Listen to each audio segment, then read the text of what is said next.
7 charges. We don't know the details of them. We can speculate. Join us with reaction is former federal prosecutor himself, Brett Tolman. Brett, did the Department of Justice do the right thing by handing this to the grand jury and indicting the former president? Brian, thanks for having me on. First and foremost, you're hearing a lot on the media right now. No one is above the law. And it harkens back to the first day I stepped foot in the Department of Justice, walked in, saw a plaque on the wall that said the hallmark of fairness in the administration of justice is consistency.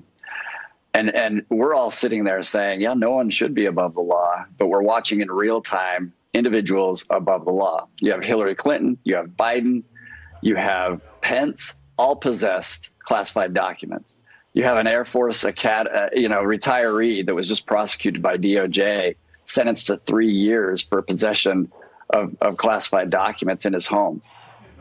It's inconsistency, and we're watching it play out in real time. Why do we see everything about this investigation along the way? We know who was asked to testify. We know the pool boy's in there. We know all these staffers are in there.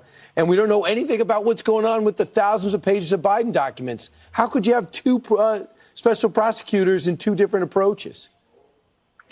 Well, when you're driven by vindictiveness, you're going to try to justify along the way a decision you're going to make that's going to seem inconsistent and it's going to seem political. You have Garland bitter and angry in that position after, what happened to him and his nomination, embattled with pressure from the Biden corruption.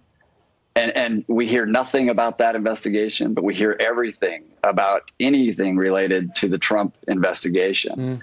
And for those of us that have been in the Department of Justice, we watch it saying it's not the same Department of Justice. It is not the same, and it needs to be cleaned out.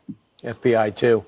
So the Wall Street Journal has this story today. When it comes to student loans, and a lot of people watching right now have had their student loan on hiatus.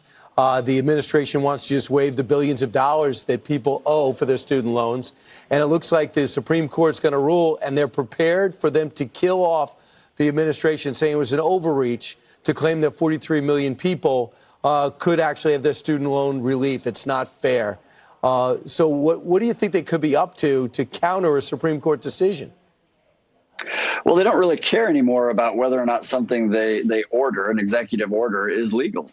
That analysis is gone. They care more about the optics of actually doing it and then let the chips fall and let the courts, sort it out. That never used to happen historically.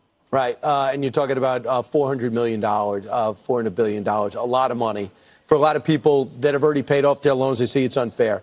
Brett, thanks so much. We'll use you again. We know it. Thank you. Thanks, Brian. All right.